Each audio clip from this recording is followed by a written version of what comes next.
pessoal, muito bom dia. Aqui quem fala é Nicolas Farto, especialista em renda variável pela Vertic Invest, falando para o nosso Morning Call de hoje, quarta-feira, dia 7 de junho de 2023. E o mercado opera hoje com viés de queda, com dados mais fracos da China, que saíram nessa madrugada. Lá na Ásia, o fechamento ficou misto depois que saíram os dados da balança comercial da China, abaixo da projeção de mercado. As exportações chinesas caíram 7,5% na comparação anual, bem abaixo do que o mercado estava projetando, era uma queda esperada de 0,4%. O superávit bateu 65 bilhões de dólares, o que representa uma queda de 16% na comparação com o mesmo período do ano passado e atingindo o nível mais baixo desde abril de 2022. Já as importações caíram menos do que o esperado, veio com queda de 4,5% na fotografia anual, enquanto a expectativa era para uma queda maior de 8%. Lá na Europa, ontem o dia começou negativo, mas acabou fechando em alta depois da revisão do Banco Mundial para a expectativa de crescimento do bloco europeu. O Banco Mundial revisou a expectativa de estagnação para um crescimento de 0,4% em 2023 para a zona do euro. Hoje o mercado europeu está operando com viés de baixa, refletindo esses dados mais fracos da China e também a produção industrial da Alemanha, que veio com uma alta de 0,3% no mês de abril, ficando, portanto, abaixo do que o mercado estava esperando, que era uma alta maior de 0,6% para esse período. Ontem o mercado americano fechou com uma leve alta lá em Nova York, o Dow Jones subiu 0,03%, o S&P fechou com alta de 0,24%, enquanto o Nasdaq fechou o dia com uma alta de 0,36%. O setor das empresas especializadas em criptoativos sentiram bastante o impacto das acusações da SEC contra a corretora Binance e a Coinbase. E diz que sofreram as acusações de estarem negociando ativos que não são registrados no mercado americano. A Coinbase, que tem o capital dela aberto lá nos Estados Unidos, viram suas ações caírem ontem quase 13%. Enquanto isso, o setor bancário acabou se recuperando bastante das quedas de segunda-feira. Os bancos regionais se beneficiaram da notícia de que alguns executivos desses bancos estariam aumentando as compras dos papéis das próprias empresas, sinalizando, portanto, uma confiança para os investidores. O índice dos bancos regionais lá nos Estados Unidos, o KBW, fechou ontem com uma alta de mais de 3%, refletindo todo esse movimento. Agora, no pré-mercado americano, os índices estão operando com viés de queda, com os investidores por lá, na expectativa por mais dados de inflação e de atividade econômica que possam dar pistas sobre a próxima decisão de juros pelo Banco Central americano, que vai acontecer semana que vem. Hoje, lá na agenda dos Estados Unidos, vão sair dados da balança comercial, com o mercado esperando um déficit de 75 bilhões de dólares. Atualizando os índices agora, S&P Futuro caindo 0,01%, o Eurostock 600 caindo 0,04%, o FTSE lá em Londres sobe 0,10% agora.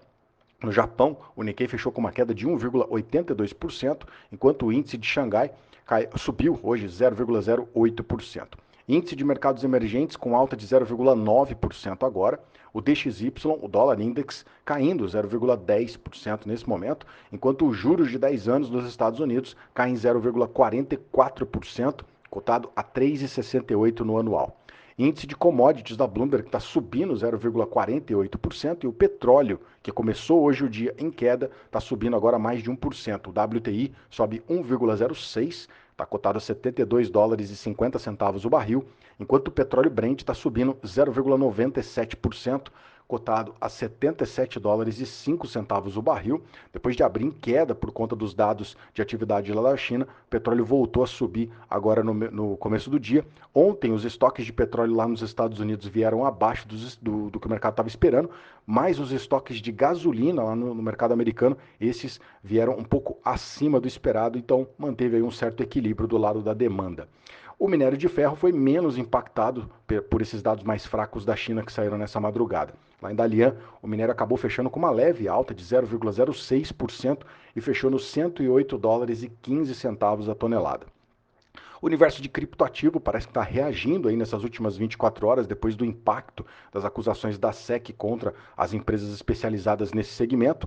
O Bitcoin acumula uma alta nas últimas 24 horas de 2,9% e está cotado agora a 26.525 dólares, enquanto o Ethereum sobe 1,9%, está cotado a 1.850 dólares. Bom, por aqui ontem o Ibovespa teve o melhor fechamento do ano, fechou com uma alta de 1,7% nos 114.610 pontos. No mês de junho, o Ibovespa já está acumulando uma alta de 5,9% e está positivo em todas as sessões do mês. O dólar ontem fechou com uma queda de 0,37%, ficou cotado a R$ 4,91. Bom, ontem o catalisador mais forte para esse movimento de alta foi a inflação medida pelo IGPDI, que veio com uma queda de 2,33% na leitura de maio, bem abaixo da queda esperada, que era de 1,93%.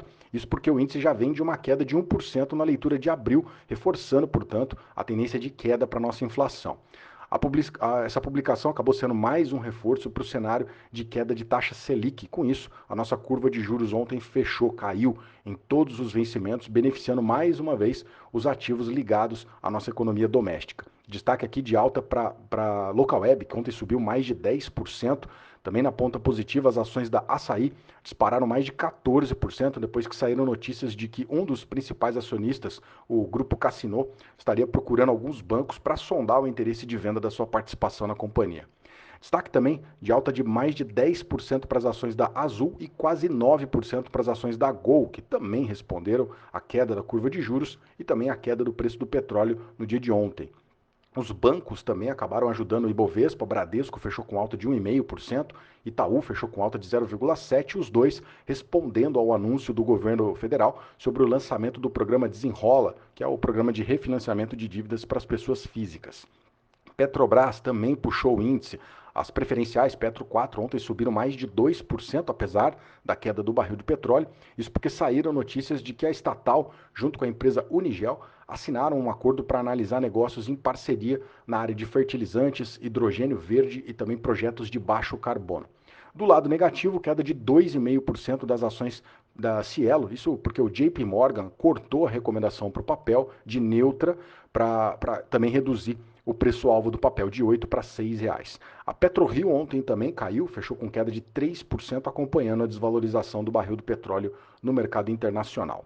Ontem, o relator da reforma tributária, o deputado Aguinaldo Ribeiro, ele entregou o texto preliminar na Câmara e disse que pretende votar essa matéria no começo de julho para a gente ficar de olho nessa próxima discussão.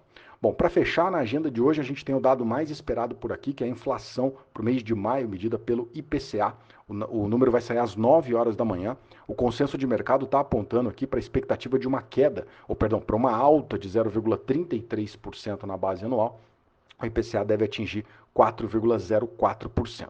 Bom, um número mais em linha ou abaixo do que o mercado está esperando pode ser um argumento mais forte ainda para a gente ver queda na taxa Selic, o que pode destravar valores aqui na nossa Bolsa Brasileira. Então esse pode ser um catalisador mais forte para a sessão de hoje, dependendo do número que a gente enxergar às 9 horas da manhã. Então bastante atenção para esse horário, porque pode fazer preço.